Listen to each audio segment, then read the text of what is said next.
to see the what used to be called the Rust Belt become the home of a significant resurgence of manufacturing.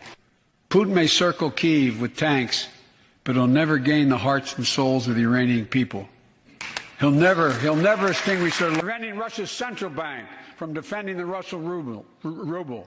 And a pound of Ukrainian people, the proud people, pound for pound, there's simply nothing beyond our capacity. Increasing the productive capacity of our economy. I call it building a better America. We won't stop. Because you can't build a wall high enough to keep out a vaccine. The vaccine can stop the spread of these diseases.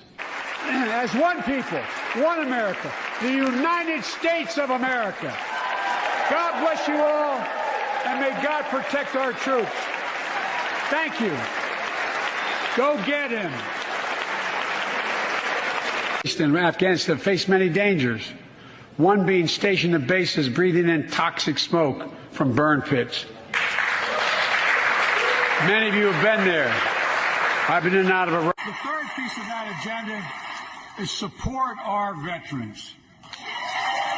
Veterans are the backbone and the spine of this country. They're the best of us.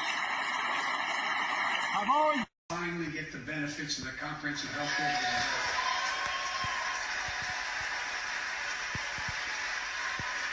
46% said he did enough on violent crime. Majorities for both inflation and violent crime said he did not do enough. And again, I just want to remind you, that is the majority of a speech-watching audience that is more democratic than the American populace overall.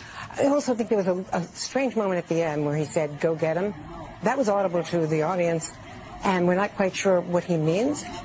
I think we were all waiting for it to be tied exactly, and then I think we were all waiting for this to frankly be a Ukraine sandwich, and then it didn't land there a little bit. I mean, you know, and so again, I think we're all saying the same thing. I think we all expected a little bit more. We've seen over the last year Joe Biden take a slide in the polls. There's no doubt about it. He's not just taking a slide with the overall public. He's also taking a slide, and I think this reflects that, the instant reaction to the speech, with people who are even supportive of him or who are in his party. And the problem is you didn't hear a great deal of new information, not any major new sanctions, and not the kinds of specific help that the Ukrainians are asking for. Yep. He had an opportunity, as you said earlier, Nicole, to take a really solid hit at Republicans for having supported Vladimir Putin. He didn't take it. This is 1 year. He didn't even hint at it. He didn't hint at it. There's a way to do that in a way that doesn't name names, but that does shame the people who have held that position. I fear this is going to feel like a speech that didn't age well.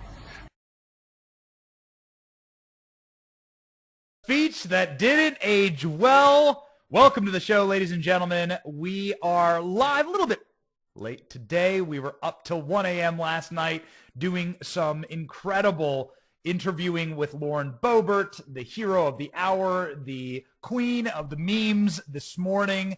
What a wild time. What a disaster. The State of the Union is weak. It's feeble. It's frail. It can barely speak English.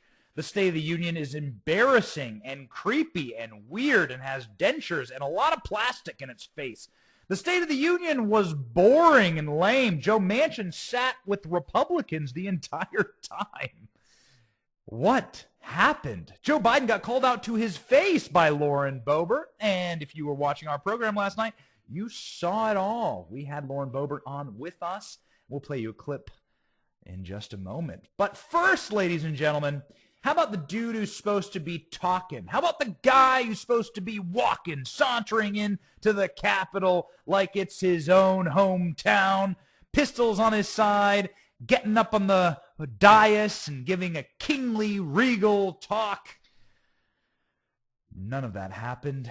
It was an embarrassment for everyone. I've never seen the State of the Union where the Speaker of the House, who sits behind the President, has to cajole their members to stand up and speak, where various members of the audience didn't know whether to laugh or cry, and where the President was openly heckled in front of his own Congress, a Congress that is controlled by Democrats, a Congress that is controlled in the House and Senate by his own party.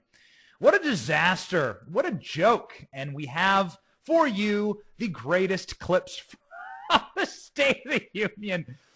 It took us a second to get this show together because there was just so much disaster. The State of the Union started with Joe Biden talking about Ukraine. A little odd. I think it'd be important to talk about our country. We got a lot of problems going on here. But hey, listen, we don't want people in Ukraine to suffer. Everyone was wearing Ukrainian flags. Not everyone was wearing American flags. That's a little weird. You'd be called a jingoistic racist if you talked with such patriotism about this country that they talk about Ukraine with. But hey, we're just making points around here.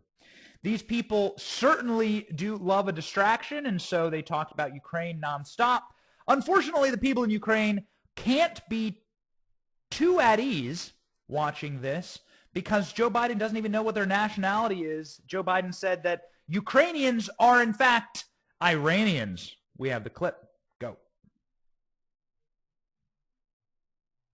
Putin may circle Kyiv with tanks, but he'll never gain the hearts and souls of the Iranian people. He'll never extinguish their love of freedom.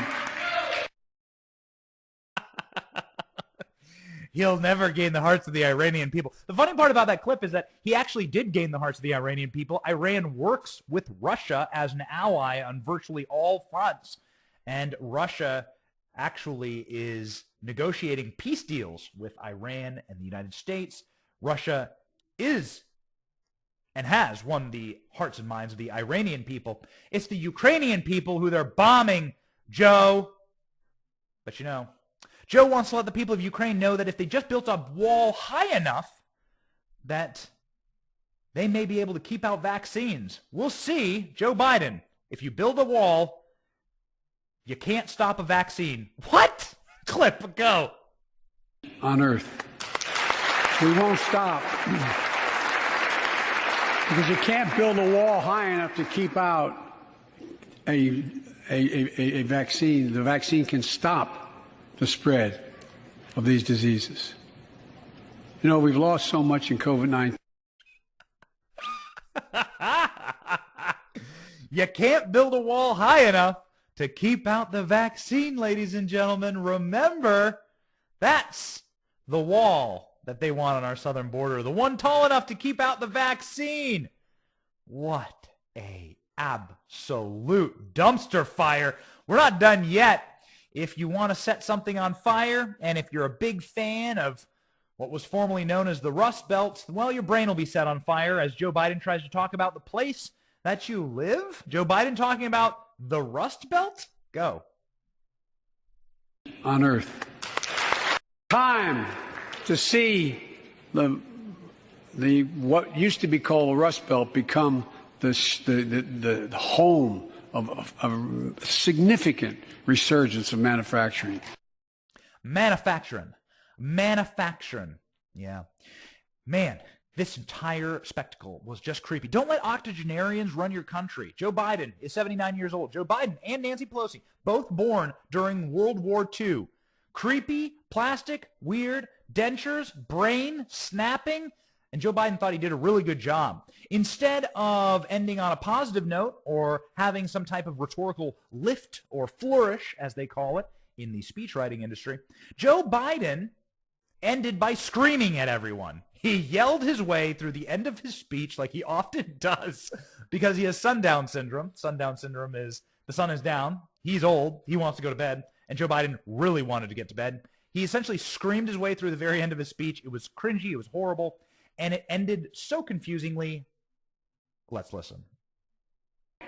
On our 245th year as a nation, I've come to report on the state of the nation, the State of the Union. And my report is this: the State of the Union is strong because you, the American people, are strong. We are stronger today. We are stronger today than we were a year ago.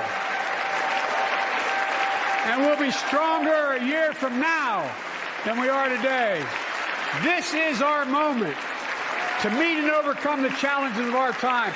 And we will, as one people, one America, the United States of America. God bless you all, and may God protect our troops. Thank you. Go get him.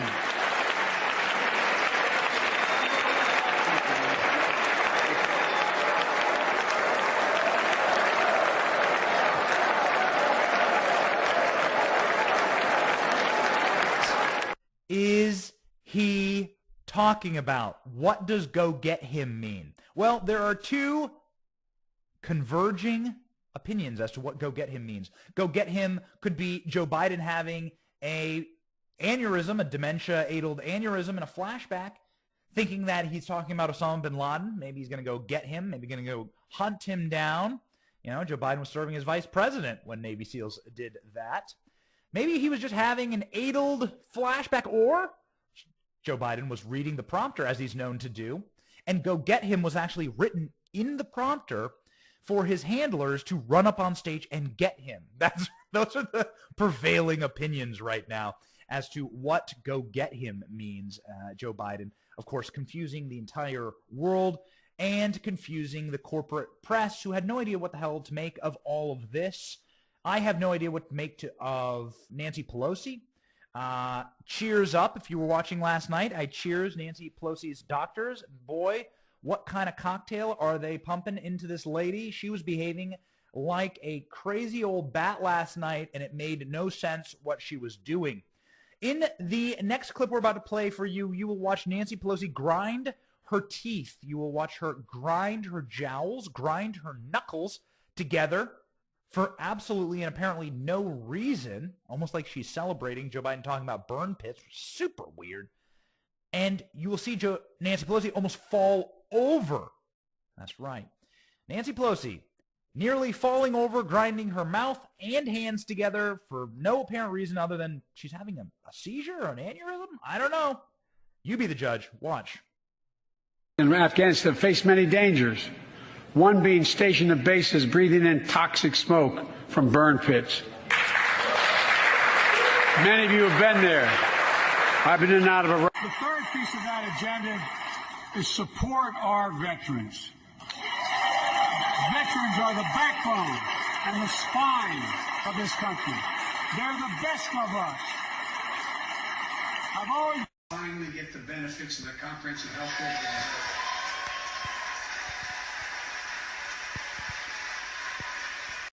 What's most rage-inducing and what is most insulting in all of that is that during many of those clips, Joe Biden was talking about veterans, our military. He's talking about burn pits in Iraq and so on and so forth.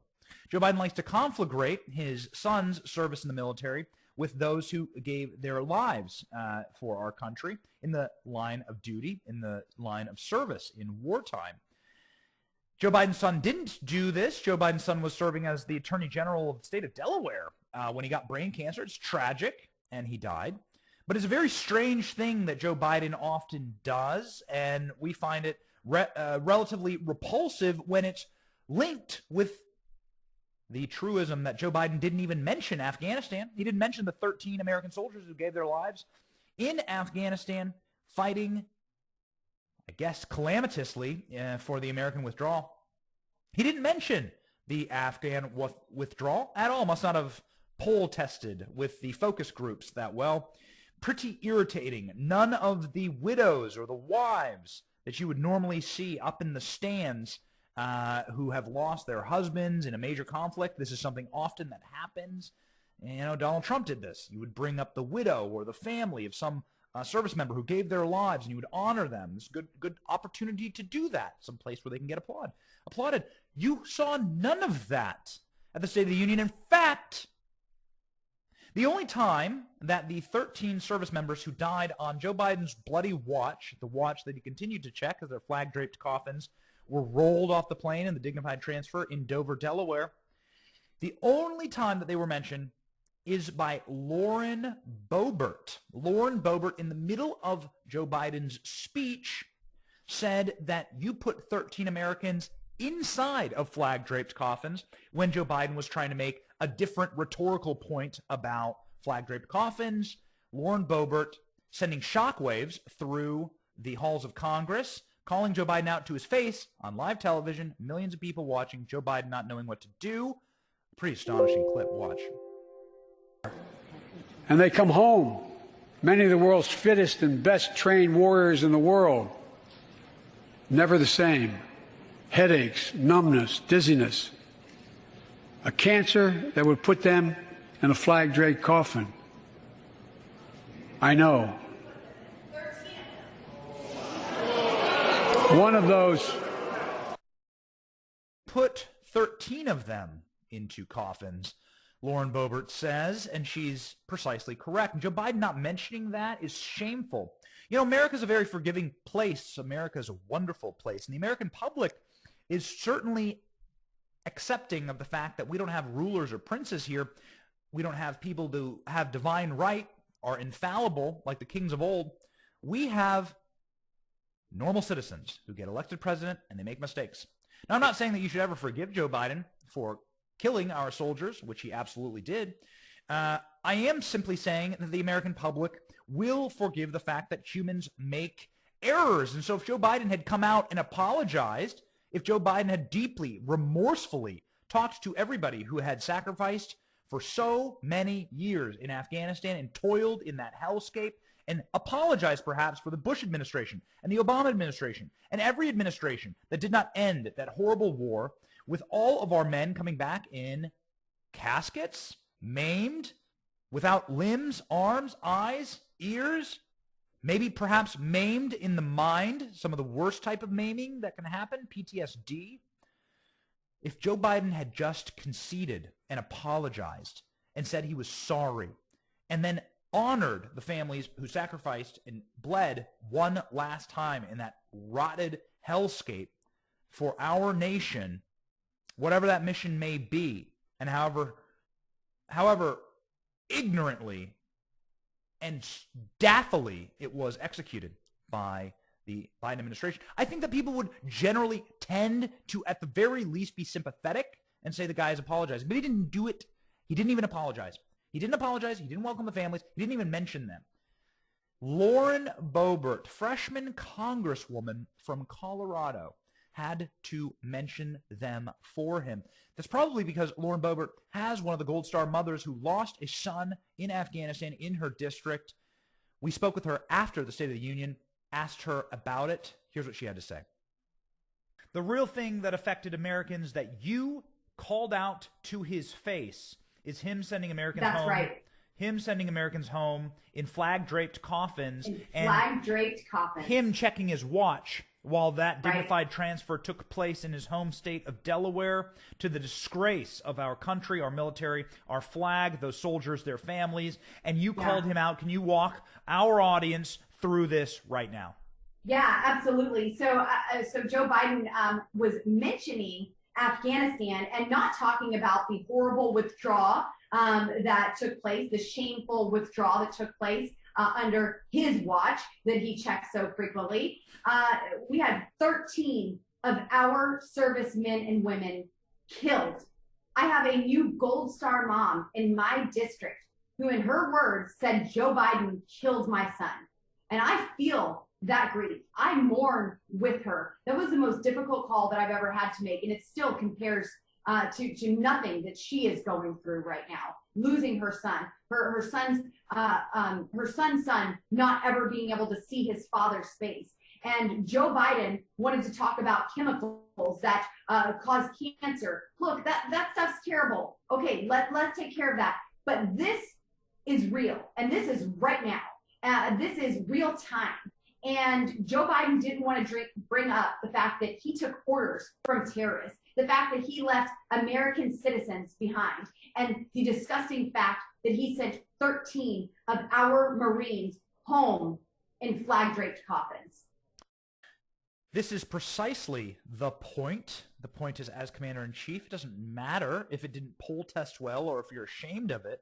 You are the leader of our military, and it's your obligation. In fact, it's your duty, if such a thing still exists inside of Joe Biden's cobbled together old mind. It's your duty to honor the dead.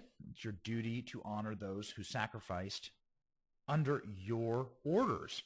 It is shameful and without honor to ignore them and ignore their sacrifice, to not even mention them. It is truly a time that we live in without honor, and I think that describes so much of our ruling class. It describes so much of the people in the room, the people there who lie to you without honor, the people there who tell you about masking or about COVID or about social distancing or vaccines, and here they are slobbering all over each other in that room. Poof! Changing the science as soon as it fits their needs. So much gaslighting, so much insult to you and your intelligence. A simpler time, ladies and gentlemen, a simpler time would be when the President of the United States took a moment on national television to let all of us honor those who gave their lives for this country, whether the president was exceedingly poll-tested or proud of these moves or perhaps mistakes. Mistakes happen inside of the military and inside of a theater of war. The chaos and fog of war can claim lives. It's never a good thing to have our soldiers die, our Navy SEALs die. It is always the right thing to honor them and to honor their families. A simpler time, a less poll-tested time, a less Washington consultants time, a less swampy time, is when Donald Trump honored the widow of a Navy SEAL. It was simple, it was pure, and it led to perhaps the longest applause line in the history of the State of the Union. The widow wept and cried, and in the year 2017, life was simpler, and things were slightly more aligned and as they should be. This is what it sounded like. Let it refresh your soul. We are blessed to be joined tonight by Corinne Owens, the widow of U.S. Navy Special Operator, Senior Chief William Ryan Owens. Ryan died as he lived, a warrior and a hero, battling against terrorism and securing our nation.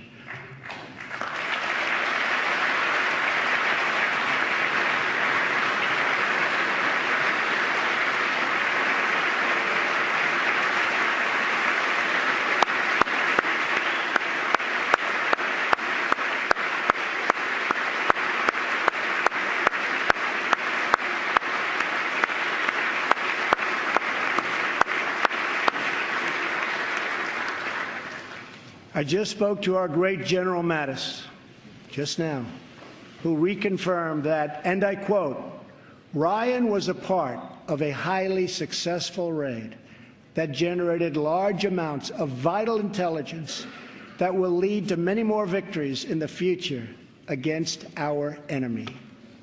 Ryan's legacy is etched into eternity. Thank you. Thank you.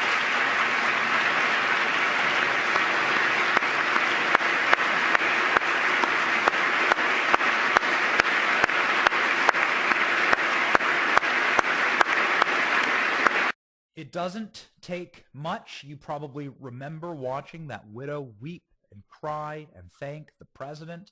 We have no idea if that woman is a Republican. We have no idea, nor do we care. Who cares, really? There are some things bigger than politics, and honoring the families of those who died on your orders and for all the rest of us is bigger than politics. You shouldn't poll test that kind of stuff. It shouldn't matter to you. It should be in your heart. You are a moral being. You should want to honor the families of those who gave their lives for this country. The families of the 13 American soldiers who perished in Afghanistan should have been inside of the halls of Congress last night. They should have been there for all of us to recognize them and say thank you. But we don't live in a moral time anymore. We do not have moral leaders. We have weak leaders. Leaders who bring shame on our nation, leaders who care and have only ever cared about their own sick, parsimonious little lives, their own ability to glean and get and rip and strip mine from our system, riches for their own families, and leave the rest of us in the lurch. These people know no honor, and they know no morals. They certainly don't know when they're being dishonest, and we can see that clear as day. The Federalist has Joe Biden's 17 greatest lies told during the State of the Union. We cherry-picked a few of them that we thought you should know about. If you were listening, of course, you said, no, he's lying right there. But here are just the most demonstrable, egregious, on-the-face lies that Joe Biden told shamelessly last night, as he is a man without honor. Freedom will always triumph over tyranny. That's a quote from Joe Biden. Freedom will always triumph over tyranny. Little weird from the guy who brought you the vaccine mandate, said millions of Americans must lose their jobs if you do not do as I say and take the medicine that you may not want. Joe Biden opined in his speech by praising COVID-19 theater in the legislative chambers, saying freedom will always triumph over tyranny. The audacious claim comes just a few months after the president tried to force coronavirus jabs on workers, pushed his administration to work with big tech to censor political opponents, and smeared Republicans as domestic terrorists for caring about their kids' education. Yeah, he is the tyranny. Powerful sanctions stopped Russia, Joe Biden said. Days after Joe Biden said the U.S. sanctions against Russia weren't expected to prevent anything from happening. He said that. Sanctions will not prevent anything from happening. Real quote from the real president. The president claimed that he leveraged powerful punishments against Vladimir Putin, which stopped the Eastern European advance in his tracks. A Russian dictator invading a foreign country has costs around the world, Biden said, and I'm taking robust action to make sure the pain of our sanctions is targeted at Russia's economy. 24 hours before Biden's contradictory statement, White House Press Secretary Jen Psaki told reporters that the sanctions are meant to have a deterrent impact against Russia. Vice President Kamala Harris, National Security Advisor Jake Sullivan, Secretary of State Anthony Blinken, and cabinet members also promoted sanctions as a way to stop Putin from invading Ukraine. A lie. It's just all a lie. Joe Biden has done nothing. He hasn't even stopped Russian energy from flowing. We import 600,000 barrels of Russian crude a day. The Keystone Pipeline would have provided well in excess of 1 million barrels a day. You do the math. Joe Biden gave the Russians their pipeline and killed ours.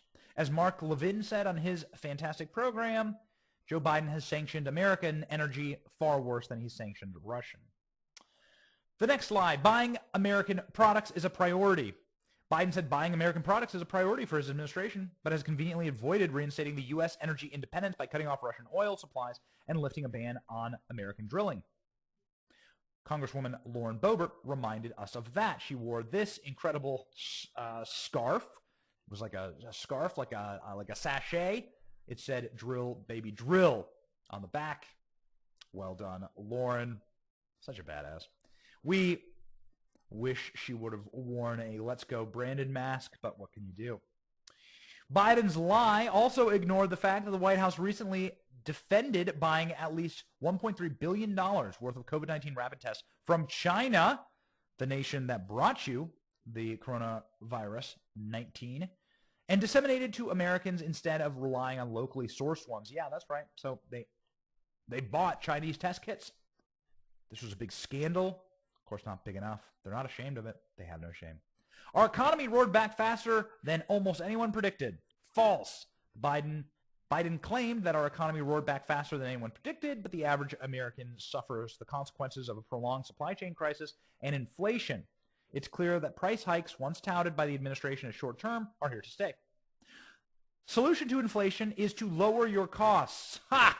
Yeah, Joe Biden, the guy who's never, ever created a job, never done a single thing in the private sector, never, ever brought a product to market in any type of way that would resemble capitalism. He's only ever been a robber baron for your tax dollars. Said that businesses must lower their costs, not your wages. Anyone with a brain knows that in order to stay open, companies must raise their prices to pay for increasingly expensive goods. If businesses are forced to raise wages, they must also raise prices for consumers. Duh, obviously. We need to secure our border, Biden said. What an insult. What an insult to all of us. What an insult to the people who've lost members of their family, including a mother in Florida here just over the last few weeks who had an illegal immigrant ram into her car, killing her 6-year-old child. It is grotesque what Joe Biden has done to our border. It is downright illegal. It's literally illegal via the letter of the law, and he should be impeached for it. Biden says he wants to secure the southern border, that he's taking swift action to do so. The truth is that 100,000 illegal immigrants are crossing the U.S.-Mexico border each month after the administration opened the border. Biden did not only start his presidency by stripping border protections enacted by Trump, but welcomed illegal immigrants with open arms. As a result, the Border Patrol encountered at least 2 million illegal aliens at the southern border in 2021 alone. Many of these illegal aliens were released in the United States with loose instructions to report back to ICE facilities, but of course they don't. Joe Biden was reminded by Marjorie Taylor Greene and Lauren Boebert what the true solution to our border crisis is. Watch this beautiful video. Advance liberty and justice. We need to secure our border and fix the immigration system.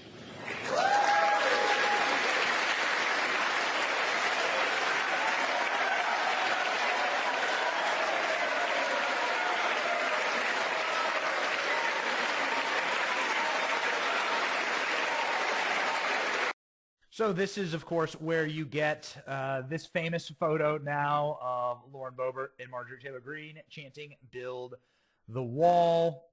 Boy, I love these two. They're, of course, correct. Joe Biden also talked about trying to make sure that his church and their teachings get eviscerated by American law. He was saying that he wants to move forward, not backward. We must protect access to health care, preserve a woman's right to choose, Joe Biden said, of abortion. When Joe Biden was asked about it this morning, well, the Catholic Joe Biden, obviously celebrating Ash Wednesday, the ashes sitting there on his forehead, essentially said, "Hey, guys, I'm not a real Catholic. I'm a fake Catholic. I just play one on TV. Check it out." People of Ukraine. And last night you said you support Roe v. Wade as a Catholic. Why do you support abortion as a Catholic? Divine church teaching. I tell you what, I don't want to get in a debate with you on theology, but well, anyway, I'm not going to make a judgment for other people. Why divine church teaching? I'm not going to make a judgment for other people, says the guy who wanted to fire you from your job for not taking a jab. Medicine you don't want. That guy says, I'm not going to make a judgment for other people. The guy who called Republican governors Neanderthals for rolling back COVID mandates. That guy, great Christian, good, real solid Catholic there, Joe Biden. Won't even stand up for the right to life. He and his ghoulish counterpart, Nancy Pelosi, rubbing their knuckles together. Sickening, these people. They're disgusting. They disgust me, and they should disgust you. And what's shocking more than anything is that they disgusted their best friends. In fact, we mentioned that Joe Manchin sat with Republicans the entire time during the State of the Union. What does that mean? We don't know. People are saying it might mean that Joe Manchin is going to become a Republican after the 2022 midterms, where there will be a massive, catastrophic red meteorite plunging directly into the swampy blue lakes. We don't know. But we do know this, that Joe Biden's best friends in the corporate press were sort of aghast. They were shocked at Joe Biden's speech. They didn't really know what to say, and they certainly were not impressed. In fact, David Chalian over at CNN said, man, we over-indexed for Democrats as it pertains to poll testing this performance, and the numbers are not looking good for Joe Biden. Check out Joe Biden's friends in the corporate media saying this thing.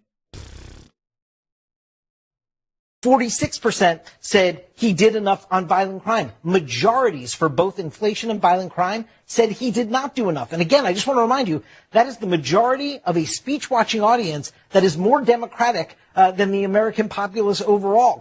I also think there was a strange moment at the end where he said, "Go get him." That was audible to the audience, and we're not quite sure what he means.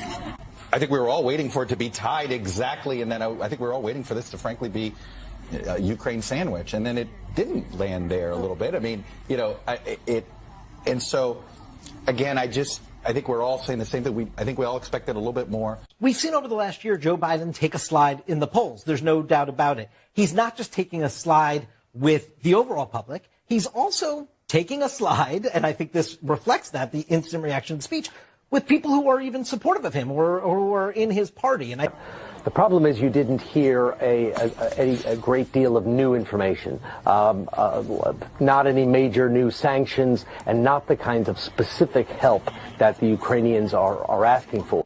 He had an opportunity, as you said earlier, Nicole, to take a really solid hit at Republicans for having supported Vladimir Putin. He didn't take it. This is 1 year. He didn't even hint at it. He didn't even hint at it. There's a way to do that in a way that doesn't name names, but Correct. that does shame the people who have held that position. I fear this is going to feel like a speech that didn't age well. For the first time in broadcast history, Chuck Todd was right. You can catch me gasping right now. I'm gasping. We're right. We're right about this, that Joe Biden was born during World War II, so Joe Biden should know better. In the year 1938, Neville Chamberlain flew to Munich to meet with Adolf Hitler and give Adolf Hitler everything he wanted in Czechoslovakia. Adolf Hitler, an evil dictator. Neville Chamberlain, a poll-tested, permanent-class, elitist politician who had only ever done politics his entire life. Wildly out of touch, wildly feline, and deeply incompetent. He signed a peace agreement with Adolf Hitler, and then the world burned. World War II blew up across the globe. 80 million people died. 5% of the world's population died in World War II, all because of the weakness. In fact, when Nazi generals were asked about the state of the German military in 1938, when the peace agreement was signed, asked if a united front of allies could have defeated Nazi Germany, they said, absolutely, absolutely. But the weakness has consequences. And the consequences then was British boys being sent home in body bags, much like weakness now has consequences of our boys and girls being sent home in American flag-draped caskets. Our president is too frail and too weak and too cowardly to even talk about it, to even mention it, to even acknowledge it. What a man without honor. What a weak and feeble, feline man. He is a passive-aggressive, mean person. He is absolutely heartless in his ability to use any conceivable personal tragedy for his own political gain, and he's just a complete jackass as it pertains to how he gaslights this country. Don't believe him. Don't believe the liars, ladies and gentlemen. And pray, pray, pray for a speedy, speedy up-ramp to 2022. 8 months away, and I think we'll have a different country. That's been our show today, ladies and gentlemen. Thank you very much for listening in. Whew, what a wild one. We'll see you tomorrow. My name is Benny Johnson.